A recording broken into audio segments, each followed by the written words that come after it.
AC in the AM, Anthony Coakley on the rise, and it is truly a pleasure to be with you. Hey, do what I do. I do it all. I'm a radio show host, Morning Sickness, right here on Y98. I'm a Carnival co-owner, Enigma Bahamas Carnival. I'm a producer. I'm an event coordinator. I'm a marketing specialist. I'm a broadcast specialist. There's a whole lot that I do. So that means there's a whole lot that you could do too, right here on the rise. Yeah. Sorry, AC. How are you today? What was that? Hey, I was in my little element just now, but you know, it's all about you today. Don't ever go back to that element, please. It's all about you today. How are you? I'm awesome, and thank you for inviting me to be on the show. Anytime. So we're in one of your platforms today, you know. Here in the Y98 studio. Which is radio. Yeah. It's where we rock, yeah. And you also have another platform, which is Carnival. Yes. But let's touch on the radio platform first. So first of all, tell us a little bit about yourself. Tell our viewers, you know, who you are and, you know, what you do. Well, I'm AC, Anthony Coakley, morning show host here on Y98. I've been in the radio industry for 25 plus years. Wow. I've managed everything from 100 Jams to Cool 96, the Tribune Radio Network, been the operations director, manager, producer, commercial producer. Right. So that's the whole. Because our fields would have brought us together sometimes with marketing and branding and everything. Parts, yeah. And then, of course, there is the artistic side. I'm an event producer, event manager. I'm co-owner of Enigma Bahamas Carnival. I'm also involved in Junkanoo, the One Family Junkanoo organization, a community organization. I'm the PR person for that. That's just a bit of what. Your plate is pretty full. I mean, pretty full. Yeah, and there's more. But tell us how you got involved in broadcasting. How did your career really start with that? Seeing that, Believe it or not, my career started at age 5. You lying? No, I'm really serious. My career we want real stories. No. This is my career started at age 5. At 5. And I'll tell you how. At age 5, I discovered a radio. And in my house, I discovered the radio. I really had an appreciation for what the radio was. And I could not go to sleep if there wasn't a radio on near me. Oh, really? And every radio I could get my hand on, I would take it apart. So hold on, you was that guy I saw walking down the road with a boom box on. That might have been me, you know, back in the day, you know, with the big boom box. That was the most likely to me. But every radio I could get my hand on, I took it apart because I wanted to know how it worked. Needless to say, I told plenty cut up in my grandma's house for taking apart the radio. So you actually took the radio apart? Yeah, because I wanted to know how it worked, you know. So, and all of the sound and the people, and are there actually people in this box? Oh, so that would caught your attention. So that's what got me interested in the radio itself. And throughout the years, I got involved in DJing. So I was a part of Mighty Rockers DJ with my cousin DJ Lab, who everybody knows. He introduced me to the whole party DJ scene. So I started doing that. And, you know, I'd never forget a very close friend of mine, career day at LW Young School, when the question was asked, everybody, you know, has to get up and say, well, I want to be, when, you know, you leave school, what do you want to be? And I said, I want to be the world's greatest DJ. That's what I said. And a friend of mine, years later, when I got into the broadcast industry, I started my career at ZNS, and he reminded me when we kind of ran into each other, he was like, do you remember that you said that you wanted to do this? And I was like, wow, That's I never, so sad. yeah. So and sad. it didn't click to me until then that I spoke that into existence. And that's one of the things for me in life, that whatever you want, you got to speak it into existence. Right, most definitely. So from then to now, from age 5 to now, tell us about some memorable moments. What are some things that you really hold on to? Some people that you've met, some events that you may have DJ'd at, or you know, interviews that you've conducted. What are some memorable moments? That's a lot of years. I know. I would say getting the opportunity to learn radio with some of the best people in the industry and some of the pioneers in the industry. I was trained by the Carl Bethel, Oh, wow. Mr. enunciation himself. I was trained also by Anthony Foster, Anthony Delaney, the late Alex Curry. These are people who were part of the originators of pioneered radio at ZNS in the Bahamas before I made my transition to Tribune Radio, where I worked with the likes of Eric Ward, who pioneered private radio in the Bahamas, and he and I worked together as a team. So that was a really cool experience in working with these persons who had such a depth of knowledge to impart a lot of that to me. And as far as experiences and events, I think being a part of the team when we did the R. Kelly show was a really memorable event, covering Trinidad Carnival in Trinidad, broadcasting back home was a really awesome experience. Covering Carifta too was an awesome experience. And there have been so many artists, so many interviews throughout the years. I don't know if I could, I can't remember. But is that easy though? Because we would say, okay, covering an event is so exciting. You get to meet so much people. Or even sitting here in the studio doing your morning show, we would say, okay, this is easy. This is a fun job. Is it easy all the time? I often wonder, what if you're having a bad day? Because everybody has bad days. Well, what if you're having a bad morning and you got to come and be like, hey, 8 in the morning, how do you deal with that on a bad day? How do you deal with the hype on a bad day? Well, it's you should always be a professional, and like any job, you should be a professional. You check that at the door. Whatever your issue is, your listener, they don't care about that. So it's like when us office folks walk into the office and we say we hang our problems at the door. For radio, is okay. You check your problems at the door. And if you've got to deal with that, you deal with it once our mic is off. Because you're a real person dealing with real issues. And so you don't convey that to your listener. That's with you. That's your issue. That's the Anthony Coakley issue. That's not the AC issue, because when that microphone turns on, I'm AC. Now, have you ever done a call-in show where somebody said, AC, I can tell you're having a bad day? Yeah. I actually have. I've had callers call me and it's like, you're not talking as much as you usually do, or you're not interacting as much as you usually do. I can tell you're not having the best day, and I just want to encourage you because you encourage me. And that makes it so much easier. Yeah, that makes it so much easier. Something now flashes to my mind when you ask about a really memorable moment. I think the most memorable experience I've had that I've held with me for many years in broadcasting was covering Hurricane Francis. That would be memorable for all of us, actually. Well, the memorable thing about that was sitting in studio. I was producing that night. It was about 12:30. While the hurricane was going on, I was on the board producing. Vaughn Miller was the host. And there was a caller that called in from Grand Bahama. And sitting in the studio, listening to that caller plead and beg for help because this lady and her kids were trapped in the roof in West End, and beg via the radio for someone to come and rescue her and her kids there in West End. Wow. And feeling helpless to do anything for her other than being able to get that word out. And about 2 hours later, we got a call that family had been rescued. Some guys were listening on the air, and they were in a tractor, and they came and they got her and the kids on the house.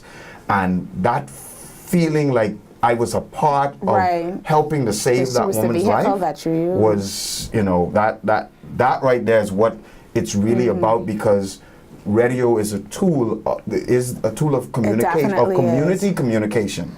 And speaking of communication, that also ties into the PR and marketing part of what you tap into. So, how did you even venture into that? How did PR and marketing from radio broadcasting? How did you get into PR and marketing? Well, it goes hand in hand because it definitely one does. Supports the other, right? And I really started out by that really happened because I had this love for producing, which I do produce music as well, Right. and I've produced a lot of commercials. I'm also a voiceover talent, so I decided, you know what, I want to start my own little studio. So that's how Studio B was Right. born. So a friend of mine, Sean Nottage, and I, we decided we want to do this studio thing. So we got the space, we opened the studio, and then we started doing a lot of voiceover stuff.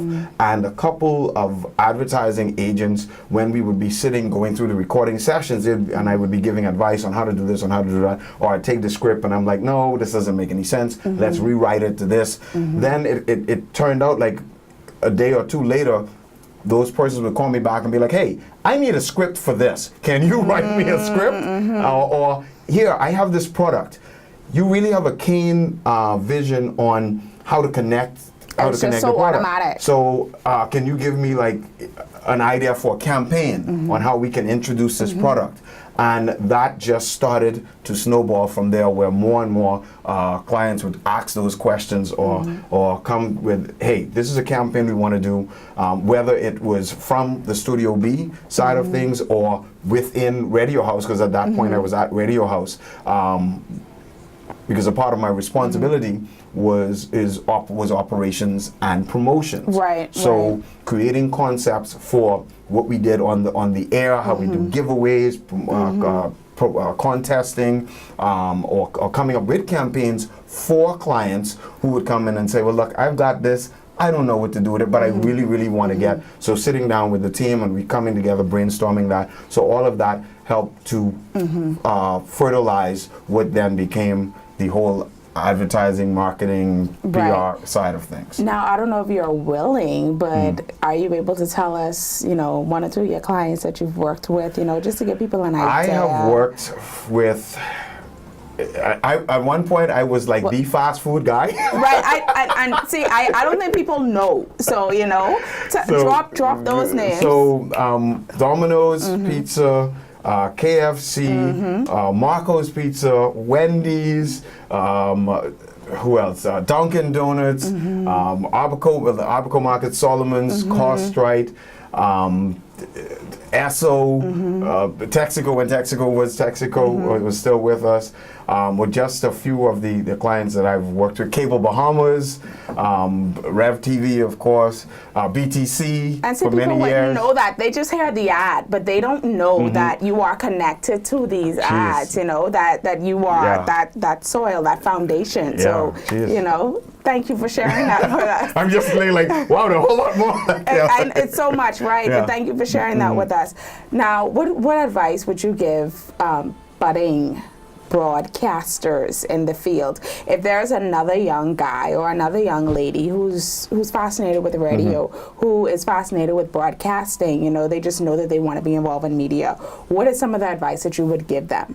Well, first I'd say develop your skill of communication. That's the critical thing, because this is the field that you're in. So learn how to properly speak. That's one thing. And then how to properly communicate, how to properly ask a question, how to follow along if you ask a question, because you don't want to ask someone a question, they answer you, and then you're sitting there like, oh, what do I say that? So practice that. So practice those skills. And then second to that, be you. Because you are a personality. Right. You're being hired And to that's be important. a personality. You're not, so whatever is attractive and appealing and exciting about your personality, let that out. And you're going to find your way how to let that out. You're going to become comfortable enough to let that out, because that is one thing that is very tricky, being comfortable with being you. Being comfortable when you hear your voice for the first time, you're like, that's what I sound like? Yeah. So it's that, and finding that niche, that thing that is your thing. If you really like hip hop, for instance, or if you really like rake and scrape, then you could do a show that's all about rake and scrape. You can do a show that's all about cooking. Because being a broadcaster doesn't mean that you are a radio person or a TV person. You can be a host of a show that's about something you like. And that broadcasting now has so much mediums to get it out there. You don't have to be on radio. You can podcast, you can live stream, there's YouTube, there's Facebook, there's all of this, technology now. There are so many platforms for you to be able to be that personality and to get your put your experience out there. So find your thing, find your niche, the thing that you really love, and be real to it, be you, and just go for it. I'm so glad that I taught you everything that I know. So I mean, I pay homage to you. You followed all the instructions that we taught before the interview started. So thank you so much. But let's talk about Carnival now, because we see you in Enigma, and we see Enigma all over the place, you know, and it's Carnival season. Everybody talking about fat, and you see the parties and everything going on. How did you even get into Carnival? Well, a good friend of mine, Darren Bastian, who is also my Jonkanu brother in one family, when government first introduced the concept about Carnival and the idea to do Carnival, he hit me up and was like, man, you interested in this Carnival thing? I was like, yeah, I need some more information on it, but yeah. So when the first information sessions were held, I decided to go to the session, get some information, learn about it, and understand what it is and how it's going to work. And ironically enough, he couldn't make the session. So I had to relay the information to him about the session.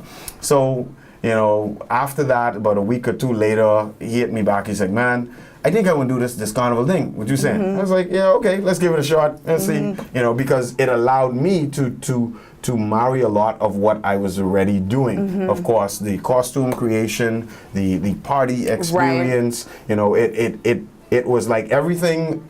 I could take everything that I already did bundle it into one. You could make this cake, right? Exactly. You had all the ingredients. Yeah, I had all the ingredients to make this really awesome, delicious, colorful, festive cake.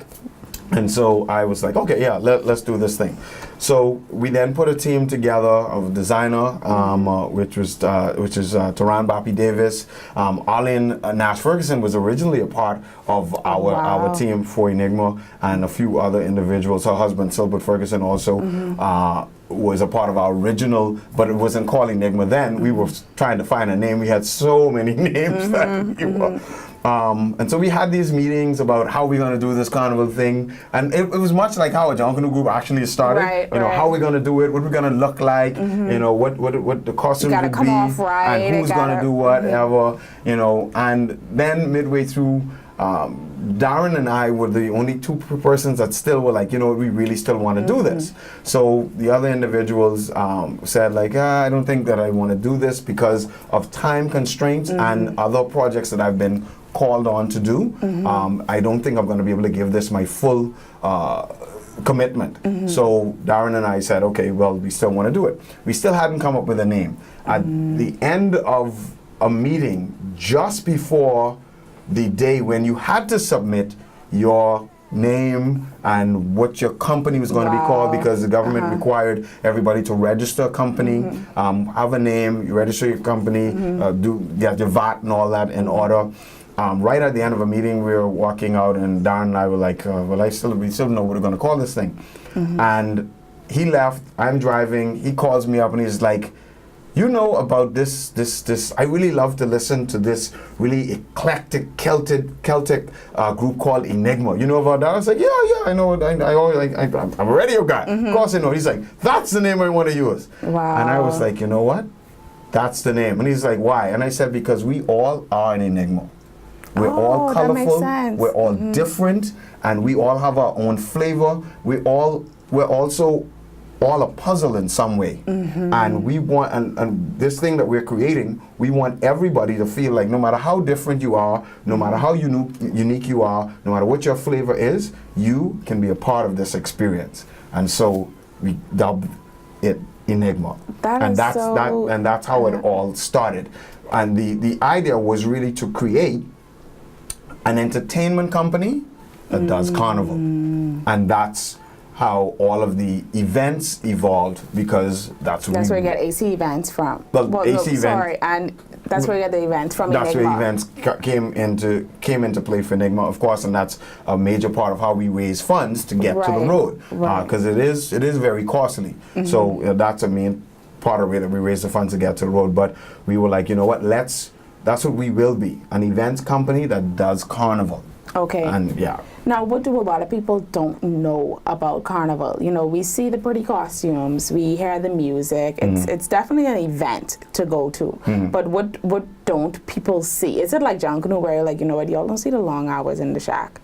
Y'all don't see how much time you spend away from home. You know, those long hours. Sometimes you pull morning, tricking a costume. What don't you think? That's the John Canoe girl they're talking. That's the John The Canoe. trick, right? I had a little bit of that. So what don't people see when it comes to Carnival and the preparation? It is all of that you just mentioned, because Carnival and John Canoe, other than what the street presentation is, are practically one and the same in terms of the preparation and the sacrifice to get to the road. That same level of sacrifice it would take in all those hours, in the financial sacrifice, in the family sacrifice. I can imagine. All of that's exact to the T what we would devote to John Canoe is what's devoted to Carnival, except in John Canoe, you've got 400 people, for instance, that are all together, or 200 people, whatever the size of your group is, that are all together creating this experience. In Carnival, you may have 4 people, like in our Enigma executive team. Eventually, Darren, after the other person said that they really couldn't commit anymore, he was like, you know what, I'm going to ask my sister, see if she's willing to be a part of this. And he called Leslie up, and she was like, yeah, if you're all doing it, I'll do it. And so she got involved. Bapi stayed on board as our lead designer. Hold on, so it was only a few persons doing all of those costumes? Well, producing the costumes, Taran Bapi Davis is our lead designer. He has produced our lines for the past 4 years. Right. And he has a team that works with him to produce. And we've had up to just under 600 people on the road in Enigma. And I'm talking, when I say some serious long hours, some serious hours of work to get those costumes out. Finding the right swimsuits, and it's a bit more tedious than John Canoe, because I'm providing a product that you're purchasing from me, right. And so you expect that product to be at a certain standard, right. and I have to deliver that, rather than in John Canoe that you're producing your own product. You know what I'm saying? So that's the big difference. But really, for Enigma, we have a hierarchy or an executive team of 4 people. Wow. And then we have our whole support team, which we call E-Nation. And these are friends and that have come aboard and say, you know what, I want to be a part of this experience, I want to help with this experience, or just persons randomly just show up and say, look, I want to join the team, I want to be a part of this, what do I got to do? Right. And so that's the extension, but for the most part, what you experience from the themes to the colors to the parties, that is a very small think tank that creates all of that, and then we bring in our extended team that then get involved, and we present it to them, and we vet it all together. You know, much like a steering committee in John Canoe. Where do you see us fitting in the next 3 to 4 years? Where do you see Carnival going? Where do you see your group going? You know, how do you see this evolving? Well, the Bahamas Carnival, because it's now Bahamas Carnival and no longer Bahamas John Canoe Carnival, because that's been taken out of it. The potential for Bahamas Carnival is really right now. Our proximity to and ease of connection, travel, gives us a true competitive advantage when compared to a lot of other carnivals in the region. There's no reason why in 5 years we're not seeing massive persons flowing into the Bahamas coming for our carnival, much like we would go for somebody else's carnival. And that's the ultimate purpose, you know. So I'm hoping that's what that a lot of persons are hoping that is what it evolves to, you know, because everybody's saying, oh, you know, this attracting more locals than it is international. Well, I mean, carnivals everywhere attract the majority of persons that you see participating are locals because it's right there and they have ease of access rather than me having to book a ticket, get a hotel, fly somewhere, get a costume, and all that. But there's still a really substantial number of people that do that because you have the carnival goers, the revelers that do the circuit. You know, they're going to go to all the major carnivals throughout the season because that's what they do. They, you know, they got to at least hit 3. You know, in carnival, there's a term called doing the circle.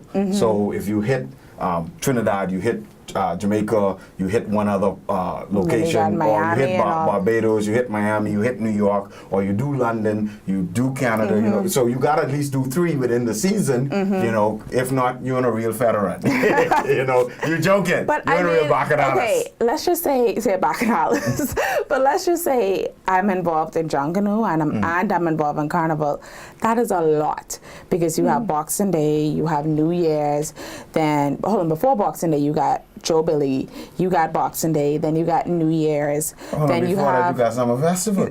Well, hold on, I go into the next year now. Boxing. Exactly. And then you have all these things in between. Yeah. Then you got Junkanoo in June. You have all these things in between. So, and then you have Independence. Right. And this is just Junkanoo. This isn't even Carnival yet that we're talking about. So, I mean, isn't it kind of difficult to do the 2 at one time, or would you say you have to choose? Well, you don't have to choose, because like for me, I literally transition right out of Junkanoo.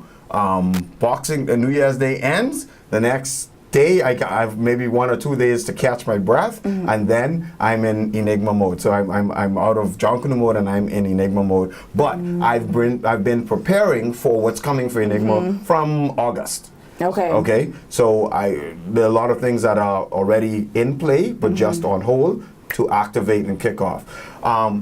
But Carnival, Bahamas Carnival, can put us as artisans on the world scene in ways that Junkanoo still has not done. Right. Meaning because now a lot of our designers are Junkanoo designers are creating carnival costumes, which are getting attention from other carnival bands around the region, and are hitting our designers up now saying, hey, I would like for you to do a design for my carnival band. That's something that Junkanoo was not affording them. They would be able to get work here at home, but or maybe somebody would see a piece and say, I'd like for you to create this piece for me. But now for a carnival band from St. Lucia to hit up my designer and say, hey, I love the design that you did for Enigma last season. Can you create a version of that for us? I need 50 costumes.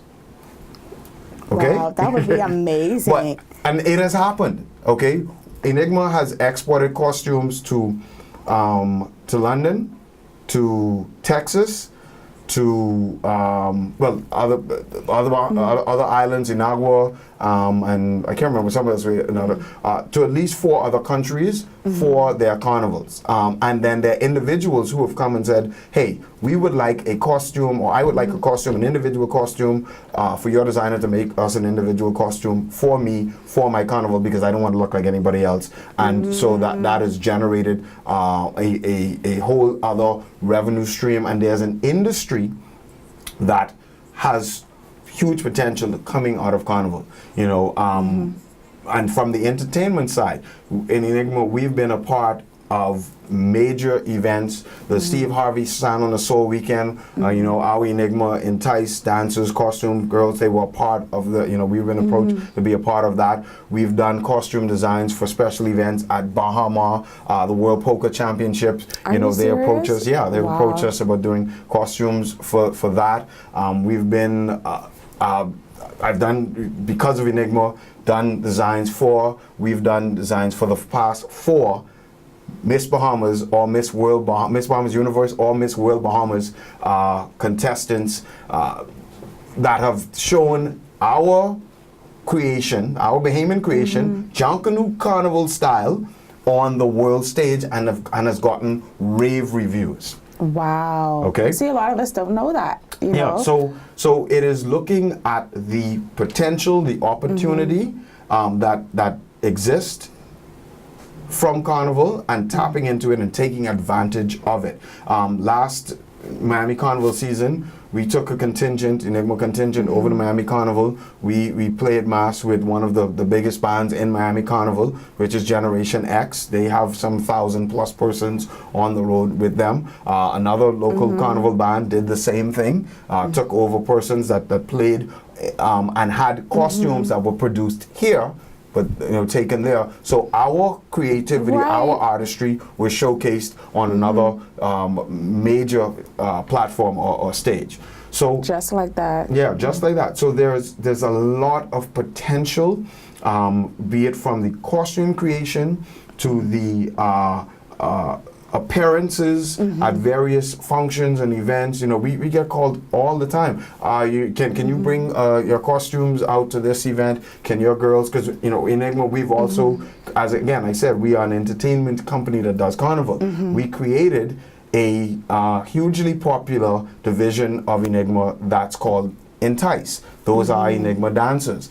These young ladies have performed at Miami Heat basketball games representing the Bahamas on more than one occasion. Wow. Orlando Magic basketball game representing the Bahamas in their carnival costumes, representing the Bahamas. Okay, and other major events like I just mentioned about the Steve Harvey weekend and the American Family Weekend at Atlantis, which our girls did a dance routine, introduced Shaquille O'Neal. We were approached and asked, hey, can you be a part of our experience? Okay, great, what would you like? We want a routine that'd be awesome, Bahamian, and hey, we featured our Bahamian music. Erica was booming, and Shaq came out dancing to some Lady E with the Enigma Entice dancers, and that was hugely popular. So how would you, no, let me rephrase that. In entering an international platform and going on a world stage, how would you tell people what would you say to somebody who want to do the same thing in regards to how do you prepare yourself mentally, emotionally, and this is just somebody as a professional, whether you're a dancer, a designer, whatever it may be, what are some traits that you need to have when you're coming from your home into a place that is not home? The thing is for you to recognize just that you are not home, that you are now on the world stage, and so coming from where you're coming from, you're already expected to be at a disadvantage, and you most likely are. So you better be better than the best. And see, because we stay in our comfort zones, that's why I had to ask. Yeah, you better be better than the best. Be professional. Recognize that you are getting into a truly professional realm, so you better be professional. Don't come with your lackadaisical, I could get there 5 minutes late, 10 minutes late. Because I could pull it off anyway. I could pull it off anyway. They say I must wear a pink shirt, but I really won't, I really feel like rocking this black shirt, so I'm going to wear this. No. Recognize that you are on a world stage and they don't care. This is what it is, this is what it's going to be, and this is what you've got to do. And when you step out there, you are representing the 300,000 persons that you've left here, because all of them... Because they can say you're from the Bahamas. You're from the Bahamas, so you representing me, and you. So you better bring it. Like I say, you got to be better than the best. Most definitely. You have to see that, and know and believe in yourself. Believe and know that, what, it does not matter that you've come from the little Bahamas, because last time I checked, Sir Sydney came from the little Bahamas.